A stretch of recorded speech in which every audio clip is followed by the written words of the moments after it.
Les postos, on se retrouve pour une nouvelle vidéo. On va parler un petit peu des derniers jours, du mercato, que ce soit au niveau de la défense centrale. Il y a eu beaucoup de noms qui ont été cités. Peut-être que ce sera l'un d'entre eux, ou peut-être aucun, ou peut-être que Campos va faire une surprise. Au milieu de terrain, la priorité reste Fabian Ruiz. Si Fabian Ruiz, ça capote, Carlos Soler pourrait être une alternative. Et on parle aussi d'autres milieux de terrain, mais voilà. Fabian Ruiz reste la priorité, mais c'est en attaque. C'est en attaque le gros point d'interrogation les postos. On a parlé de beaucoup d'attaquants. On a parlé de Marcus Rashford, mais c'est très très très cher. Et en plus de ça, Manchester United ne serait pas pour le vendre. On a parlé de Raphaël Leao, là aussi en fin de mercato, l'un des meilleurs joueurs du Milan AC. Très compliqué. Après, tous les joueurs qui a voulu le Paris Saint-Germain ont été pris. Skamaka, West Ham, Erling Haaland, City, Lewandowski, FC Barcelone, Vlahovic, Juventus de Turin. Donc maintenant, ça paraît très compliqué. On a parlé beaucoup de Cristiano Ronaldo. Bon, c'est sûr qu'il y aura des rumeurs jusqu'à la fin, tant que Cristiano Ronaldo n'aura pas réglé son dossier jusqu'à la fin du mercato, tant que Cristiano Ronaldo, il n'y a pas de décision réelle, il y aura toujours des rumeurs qu'il l'envoie au Paris Saint-Germain.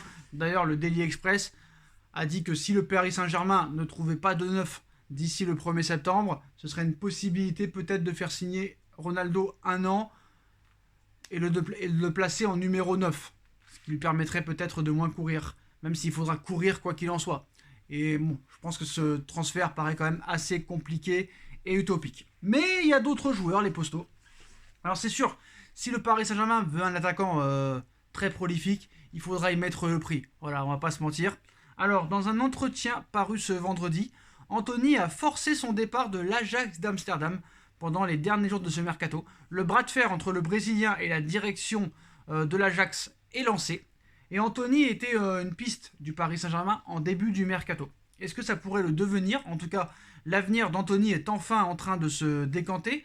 L'Ajax d'Amsterdam a reçu de très grosses offres pour Monsieur Anthony, après qu'une première tentative très très haute de Manchester United a été refusée, mais alors que le transfert n'avance pas, le bras de fer est engagé entre Anthony et l'Ajax. Selon The Telegraph, Telegraph affirmait que le Brésilien avait récemment mis la pression à ses dirigeants dans un entretien accordé au journaliste Fabrizio Romano, spécialiste entre guillemets de mercato. L'attaquant de 22 ans a expliqué les dessous de son été très mouvementé. Je le cite: en juin dernier, j'ai interrompu mes vacances et je suis venu personnellement informer les dirigeants de l'Ajax, y compris le nouvel entraîneur, de mon souhait de partir et qu'il devait envisager cette possibilité car il me restait encore 2 saisons. Son contrat qui court jusqu'en juin 2025, pour moi ça fait 3 ans et non 2 ans.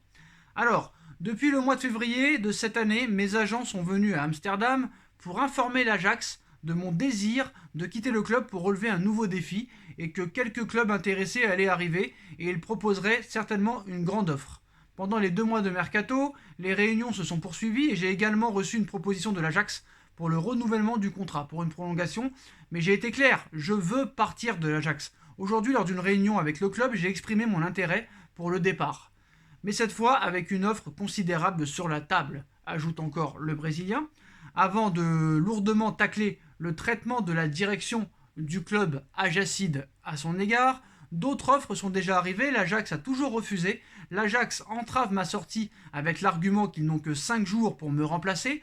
Je ne demande pas qu'ils me libèrent, je demande à l'Ajax de me vendre, car ils ont reçu l'offre la plus élevée jamais reçue pour un joueur évoluant en Eredivisie. C'est le championnat des Pays-Bas, les postos en Eredivisie, voilà, c'est comme ça qu'on dit. J'insiste depuis février, j'étais très heureux ici, j'ai gagné des titres, je me suis fait des amis, maintenant je veux suivre mon histoire et mes rêves. Les gens doivent écouter et comprendre ma motivation qui me pousse vers le bonheur. J'ai besoin de continuer à performer au plus haut niveau, a conclu le Brésilien. Reste à savoir quelle sera la réponse de l'Ajax d'Amsterdam après cette sortie musclée.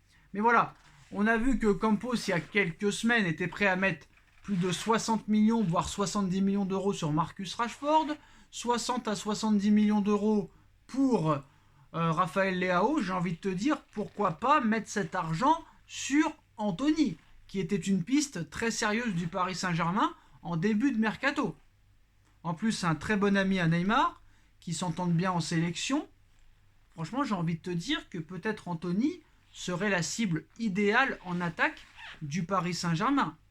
Très très jeune, très efficace devant le but, passeur décisif, qui peut jouer neuf et qui peut jouer sur les côtés. Ça veut dire joueur offensif, on va dire très polyvalent, très talentueux, avec une marge de progression.